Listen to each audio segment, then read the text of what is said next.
police. It's corrupt to the core.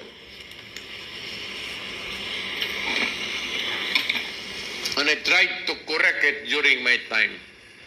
Tama. Panahon na ni Bongbong. Panahon ni Bangag lang. Sinisira ninyo yung Bangag-bangagan. administrasyon because the generals and so many of you son of I am Shit. sure that the military would not like it. Lalo na yung mga mayors. And even yung ano lang. Kasi doon na nag-aaral yan sila eh. Tinitignan nila yung sitwasyon.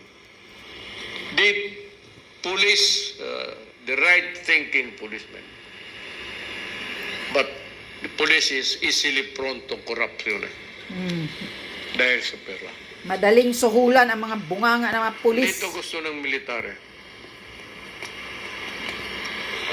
Pag walang mangyari dito, the military will take the matter on its own hand.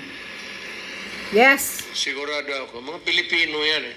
Military take over. Hindi naman Pakistani yung military natin. Palayasin yung mga pulis. Mga kurap. Mga Ilocano yan, karamihan. Mga Bisaya, mga Ilonggo.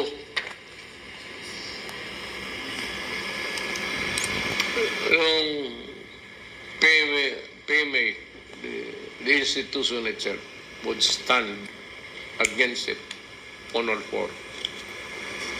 I know that. That's why I'm comfortable.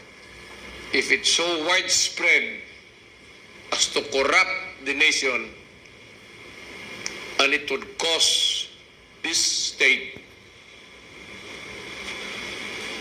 on bended knees. Wala na. Ibang istorya na.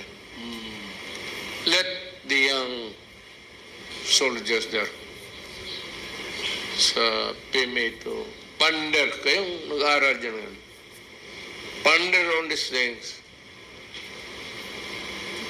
and see what you can do for your country.